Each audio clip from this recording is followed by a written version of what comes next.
હાલો ડાયરો, good morning, જય માતાજી, જય શ્રી રામ, જય દ્વારકાધીશ બધાને. કેમ છો ડાયરો? મજામાં? સ્વાગત છે તમારું આજથી એક નવા વ્લોગમાં. અત્યારમાં જો હવે કસરત કરીને આવી અને સિરાવીને ઘાણે જવા તૈયાર થઈ જશે.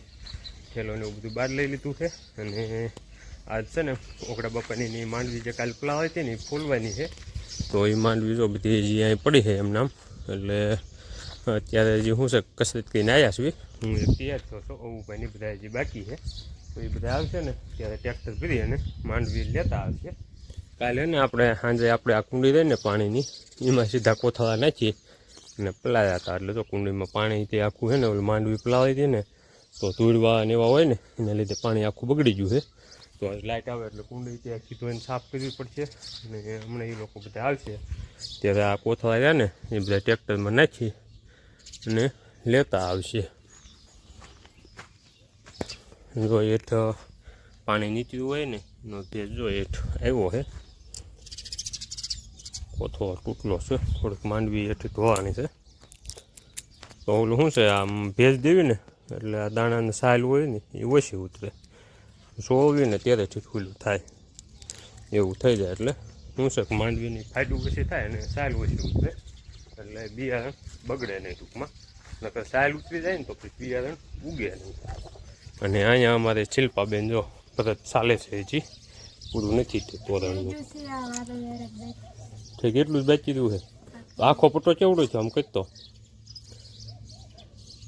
જો આવડો પટ્ટો થયો છે. આ 3 ફૂટનું થયું કે 2.5નું નનકું છે? આ ખાલી ઉપલી એક કોર બાકી રહી ને તો ઉપલી જો આ રીતની વાદળ કોર એક બાકી છે.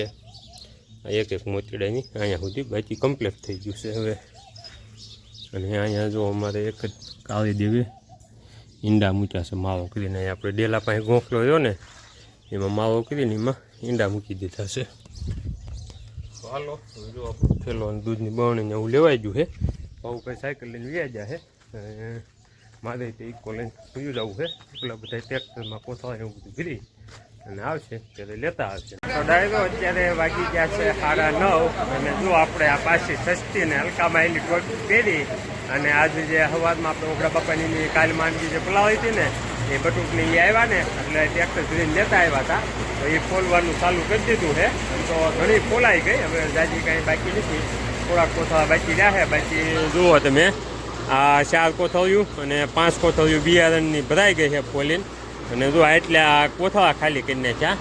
હવે 4 હાર રહી છે કોથળાની એ આ ટ્રેક્ટરમાં હજી પડ્યા છે. જેમ જેમ હલરમાં ખૂટતા જાય ને એમ ઓરતા જ આવી છે. અને અહીંયા બિયારણ ભરવામાં અમારે બટુક શેઠ ને ભાઉભાઈ બે છે. અને કોથળા ઓરવામાં અમારે માસ્ટર સાહેબ અને ટીમ્બા બે છે. અને એ ત્યારે કોથળો નાખી બેહવા જેમ કે આ છે ને ડાયરો પવન થોડોક હેરાન કરે છે. પવન અત્યારે થોડોક ઓછો છે. ટૂંકમાં પવન જ્યારે હાવ પડી જાય ને ત્યારે પોચની આમ જવાનું પાછી આવે ને આખા ડમરીવાળા થઈ જાય ને અહીંયા કોઈ ટકતું નથી. અને આજ છે ને આપણે સીવી રેસ્ટ મોડમાં. કેમ કે આજ મારી જગ્યા ભાઉભાઈએ લીધી છે. બટુક શેઠની જગ્યા કોઈએ નથી લીધી. કેમ કે બટુક શેઠ અમારે ધ લિજેન્ડ છે કે એની વગર દાણા ફોલવા નામુમકિન છે. કાબડુક એક અમારે મુન્ના ભૈયાને ચલાવવા અને એક આ હલદ ચલાવવા બટુક શેઠની ગેરહાજરી હોય તો આ શક્ય જ નથી. તારું શું કેવું છે મોટા એમાં? હા, લિજેન્ડ એમાં કાંઈ ઘટે જ નહીં. અને આ બાજુ તમે જોઈ લો અમારા મોરલા. આજ છે ને બાલ બાપા એ બળદને ગુજરાય ગાડીમાં જોડ્યા છે. કેમ કે કાલ જે આપણે ઓલું હાંચીને જોડ્યા હતા ને એમાં શ્રેહલાને હે ને તહેસ નહેસ કરી નાખ્યું. અમારે જે ભગત સિવાયનો બીજો જે ઓલો બળદ રહ્યો ને એ થોડોક કાલ ઉતરાય વળવાનું થયું ને એમાં જે બળ વધારે કરી નાખ્યું ને તો ત્રેલું ભાંગી ગયું હતું. એટલે પછી ત્રેલું ભાંગી ગયું ને એટલે બાલ બાપા શું કહેવાય છાંટી અને એવું બધું આવીને ઉપરામાં મૂકી અને વ્યા ગયા હતા. એટલે આજે ત્રેલું લાગે કરવાનું હોય કે આપણું ઘોડું હતું ને એ તો એ ભાંગી ગયું હતું હેઠું. એટલે એ બધું લાગે કરવાનું હોય. એટલે આજે હાંચીને બદલે બળદ ગાડે જોડ્યા હતા. તો એ જો બળદ ગાડું લઈને અહીંયા આવ્યા છે. એટલે લઈને આવ્યા હતા. મોટુકા સુધીનો આંટો માર્યો. અને આ છે ને એને આમ આગળ વજનનો ધરાવ ન થાય ને એ આટું થઈને શું કહેવાય ઉલાવ થાય ને એ આટું જો આમાં પાછળના ભાગમાં થોડોક વજન મૂકી દીધો છે. એટલે શું છે ગાડું આમ આગળથી ઊંચું રહે ને તો બળદને આમ વજન ઓછો જાય. જોઈ લો આમ પૂરેપૂરી કેમ ખેતી કરવા નીકળ્યા હોય એટલી તૈયારી છે ને એની ધોહરી ને ખરેપીઓ ને શીકલા ને બધું. આ જો શીકલા હે આ રહ્યા ને એને શીકલા કહેવામાં આવે છે. એ આપણે બળદ જ્યારે શું કહેવાય મોલાથી મોટી થઈ ગઈ હોય ને ત્યારે આંકવાના થાય ને ત્યારે બળદને મોઢે આડા બાંધી દેવાના હોય એટલે શું છે કે એ છોડવાનું એવું ખાય નહીં. જો કે અત્યારે તો ઓછા કોકલ બાંધે છે જ્યારે કપાને એવું મોટું થઈ જાય ને આંકવાનું હોય ત્યારે બાંધે. બાકી માંડવીમાં કીમાં તો બાંધવાની કાંઈ જરૂર પડે નહીં. તો આ તમે જોઈ લો અમારા બળદ જ્યાં આ બળદ ગાંઠે જોડ્યા હતા ને તો લઈને આવ્યા છે. બીજું તો આજે કાંઈ કામ છે નહીં, માંડવી ફોલવાની છે. એ માંડવી ફોલાઈ જાય ને પછી ગ્રાહકની માંડવી થોડીક આવેલી છે એ ફોલવાની છે. એટલે હવે હમણાં તો શું છે કે માંડવીના બિયારણની સિઝન છે એટલે જાજુ તો કંઈક માંડવી ફોલવાનું કામકાજ હાલે છે. અને અમારે રાજભાઈ પણ આવ્યા છે ઘાણે. રાજભાઈ આ છે ને ઘાણે વી આવ્યા છે એટલે હતા ને તો બાપુ ઘરે ગયા હતા ને તો અહીંયા એ વ્યૂ આવ્યો છે. અને બટુક ચેતનીને જો બીજું તગારું ભરી વાળ્યું. અને ખીમભાઈ તે જો આવી ગયા છે ઓલામાં દાણા ખૂટી ગયા ને એટલે દાણા ઓરવા. હાલો ખીમભાઈ કોથળો નાખજો ગાય ગા. ડાયરો સ્વાગત છે તમારું ફ્રી એકવાર આપણા આના બ્લોકમાં લાંબા બ્રેક પછી. જેમ કે અત્યારે વાગી જશે સાંજના 8:30. આજે બપોર પહેલાં જે આપણે માંડવી ખોલતા ને એ પછી માંડવી ખોલવાનું કામકાજ બપોર સુધીમાં પૂરું થઈ ગયું હતું. એ પછી એમ કહેવાય કે જે આવીને બપોરા પાણી કરીને બહુ મસ્ત એવી ઊંઘ લીધી અને એ પછી ગયા જતા પાછા ઘાણે. અને ઘાણે બપોર પછી કામમાં આજ એવું હતું કે શું કહેવાય હાર્ડવેરની દુકાનનો નવો માલ આવ્યો હતો ને તો એ બધો માલ વ્યવસ્થિત રીતે ગોઠવવાનો હતો અને પ્લાસ્ટિક ને એવું બધું લગાવવાનું હતું. તો એ બધું કામકાજ પતાવી અને પછી રમાતા ઘડી ક્રિકેટ. અને ક્રિકેટ રમી અને દીવાબત્તી કરીને બે આવ્યા હતા ઘરે આવીને તો વાવ પાણી કરી લીધા છે અને બહાર મિટિંગ જામી છે. આ જો અમારે મિટિંગમાં આવ્યા છે રાજભાઈ. શું નામ છે તારું? ગોપસો? 3 નામ છે, એક રાજભાઈ, એક છોટુભાઈ અને એક ગોપસો. એમ પ્રેમથી કેવું હોય ગોગલું હાલે. હા ગોગલું બહુ ગધા પ્રસાદ. રાજભાઈ પોતે યાદ કરાય ગધા પ્રસાદ એવું નામ.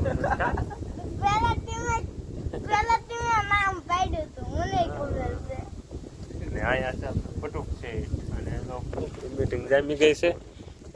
જો બધો ડાયરો બેઠો છે ભીખાભાઈ ને માસ્તર ને ખીમભા ને બાટલો ને આ બધું ગુંભા છે. જે અશોક કાકાની બધા વાવું પાણી કરીને લેવા નથી બધા વાવું પાણી કરતા રહે એમ પછી બહાર મિટિંગમાં આવતા રહે. આપણે જો આપણું રોજના નિયમ પ્રમાણે શું કહેવાય સલાહો કરી વાળો છે. આ જે મજા છે ને એવી મજા જે કંઈ ન આવે. કેમ કે શું થોડીક તકલીફ પડે કેમ કે ઓલથી જે આપણે ઢોરા બાંધ્યું ને જે ત્યાં નીર ને એવું જે કાંઈ ઉડે ને એનું કસલું ઉડીને સીધું વાંચવું પડે એ ધ્યાન રાખવું પડે. બાકી એમ તો એ ફુવાની મજા છે કંઈક વાત જ આવે એવી મજા આવે. આપણે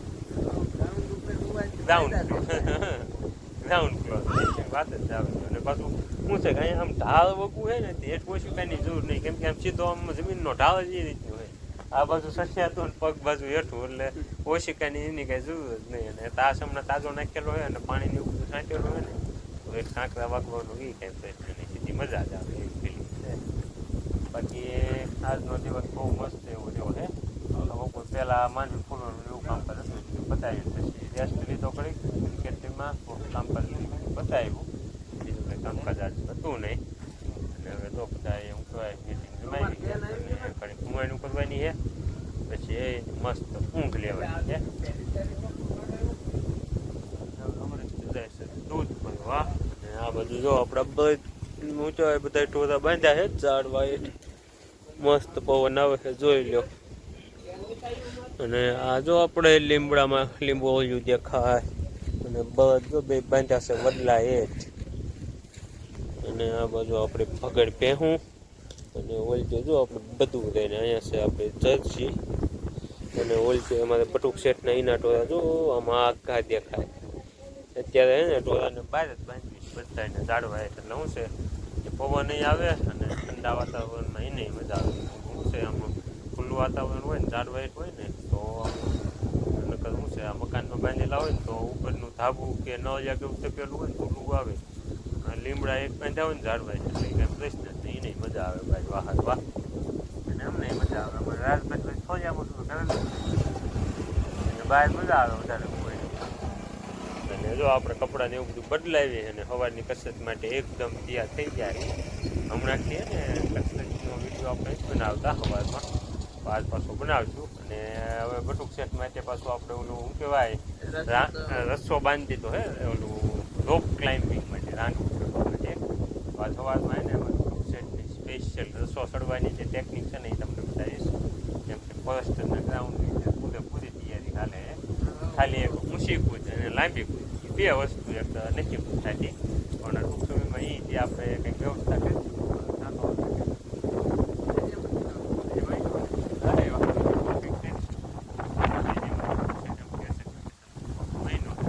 આપણે રાજભાઈ શું વાત છે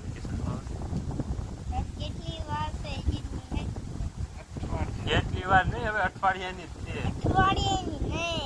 અને હવે અમારે રાજભાઈને આધાર કાર્ડ ને એવું બધું આવી ગયું છે, એટલે અત્યાર સુધી શું કહેવાય બાળ મંદિરમાં હતા. હવેથી રેગ્યુલર નામ ચડી જશે, કેમ કે ઓલું જન્મ તારીખનો દાખલો હતો ને એ હાથે મંત્રીએ લખીને આપ્યો હતો હેન્ડરાઇટિંગમાં, તો એ કોમ્પ્યુટરાઇઝ કરાવવાનો હતો ને આધાર કાર્ડ જે બધી આપણે નહોતું કઢાવ્યું એ કઢાવવાનું હતું. એટલે એ બે કામ કમ્પ્લીટ થઈ જાય.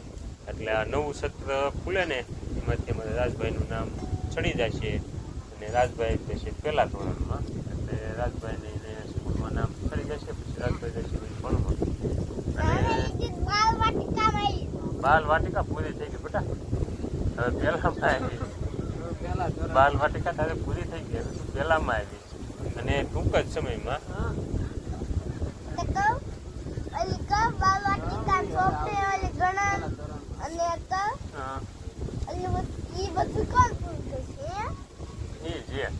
આપણે બહુ એવું ભણવામાં બહુ ખાસ ધ્યાન નહીં દેવાનું.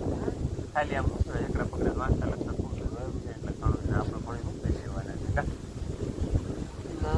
પહેલો નંબર આણવાનો ઓછો કાકા આવી જવા એવું છે અમારે રાજભાઈને. અને ટૂંક જ સમયમાં અમારે રાજભાઈનો જન્મદિવસ આવે છે. રાજભાઈ તું જાય પાછો તારો જન્મદિવસ કહી દઈશ, તને ખબર છે? લે કહી દે કાલ ને પમદી હે, તને ખબર છે? હા તો હું જાય જો અશોક કાકા જા હે બધી આપા હે નીણ બીણ કોઈ વાવે ને એટલે એને તે નીણ ખાવામાં મજા આવે. અને જો હવે 7 તારીખે આવે ને, આવી 7 તારીખે અમારે રાજભાઈનો જન્મદિવસ છે. રાજભાઈ નહીં ખબર છે? એટલે શું ખબર છે? કઈ તારીખે આવે? એ 6 મહિનાની 7 તારીખે અમારે રાજભાઈનો જન્મદિવસ છે. એટલે ઉજવણી તો આપણે નથી કરવાની, કેમ કે 8 તારીખે હે ને જોકે આપણે ઉજવણી કરતા નથી. અને 8 તારીખે પાછું અહીંયા ઘરે એક નાનું એવું જમણવાર છે, તેથી મોટા વિપુલભાઈની નવી સંતવાણી છે ને, તો એ કલાકારની બધા જમવા અહીંયા આવવાના છે. તો તે જમણવાર છે ને તેથી અમારે રાજભાઈનું 1 દિવસ લેટ ઉજવણી કરવાની છે. જન્મદિવસ જમણવાર તેથી રાખવાનું.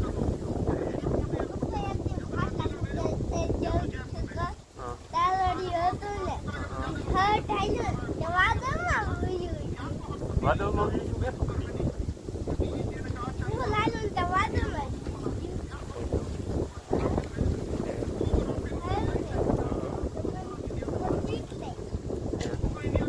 ફોન આવે ને આવે છે.